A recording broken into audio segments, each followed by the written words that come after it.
back to my channel. So today I'm doing another Hocus Pocus look. Yesterday I did Winifred Sanderson, so today I'm doing Mary Sanderson. So I am going to get started with this look. It's another really simple one, so let's get into it. First off, I'm going to start by priming my skin, just like I did with Winifred's look. As I've been looking into these and kind of studying their makeup from the movie, there is not, like, the only one who wears a lot of makeup is Sarah. She wears the darkest, heaviest makeup. Mary doesn't really wear that much. So, well, I guess I should say it doesn't appear that she wears that much. So, we're going to stay true to that look today and not go overboard with anything. We're just going to keep it really, really simple. For the foundation, I'm just using my Fit Me Matte and Poreless. So this is actually to my skin tone color, unlike Winnie's, which I made lighter. This is actually true to my skin tone. Her eyebrows are even more natural than Winifred's, I would say. They're more feathered out. So I'm going to take a brown pencil and fill them in very lightly, and then we'll blend them out. Her brows are more kind of fluffy, natural sort of look. So lay down your color and then have a spoolie nearby to fluff them out. I'm going to take my spoolie and flick the hairs up, not only to blend the brown, but resurface those hairs so they're not stuck down. They look more to her look. So her eyeshadow is very, very minimal and looks very worn in, kind of like it's been on for, I don't know, 300 years. So I'm going to go into my e.l.f. palette and I'm going to go into this kind of brownish gray shade here. And we're just going to put that all over the lid because she really doesn't have much beyond her eyelids. So we're just going to put this on. And I'm using my M652 brush from Morphe so that it doesn't apply too much pigment at one time. Just making sure I blend this out really well. And then even taking my finger and going over it so it looks smudgy and worn in.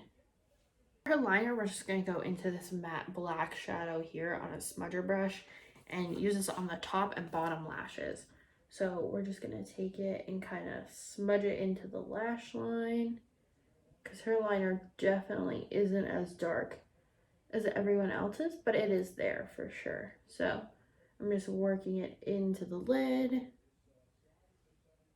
and making sure I keep the majority of the darkest shade down into my lash line. And then just go underneath it and blend. Her eyelashes are super clumpy, so we're gonna put on a bunch of mascara. No falsies with this. She does not have false eyelashes on, and if she does, they're like individuals. So just wiggle a whole bunch of mascara on. And now I'm going to contour just to match her facial structure a little more.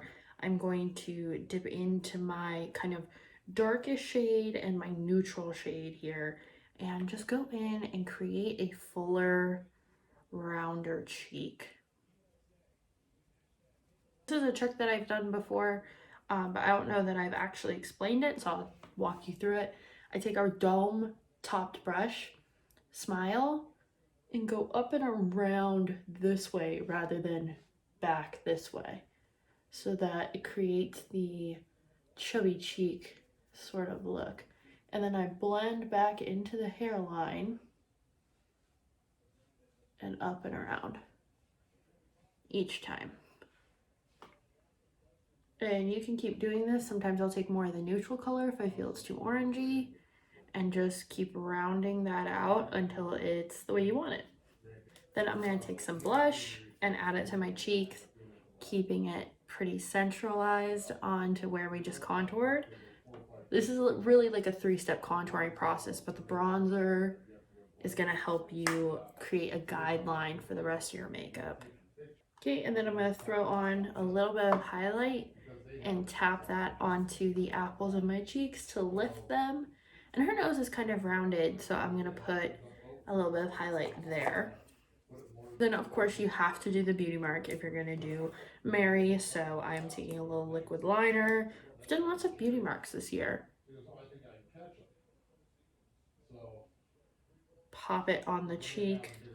And now we're gonna line our lips with a red pencil. This is Relentless Red. It's more of like a cherry red than the one I used yesterday. All right, and now I'm going in with caked, it was caked makeup when I bought it, but I think it's, or when they sent me this, now I think it's half caked makeup or half baked makeup. I'm not sure, but it looks like this. It's a lip fondant.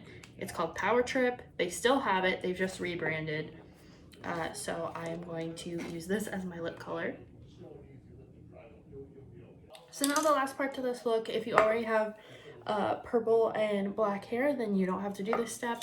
Mine's purple and red, so we're gonna purple it up, or mine's black and red. I wish it was purple and red.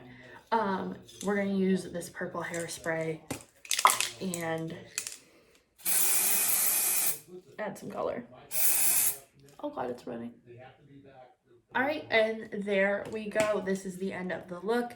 If you guys like it, make sure you leave me a like down below, comment, and tell me what other looks you want to see. I'm already planning for next year, so if there's a cool concept you want to see next year, let me know and I'll try and make it happen. I might even do it into November because spooky season is year-round here. So if you guys like this, let me know. Make sure you subscribe, comment, check out my other videos, all that good stuff, and I'll see you in the next one. Bye.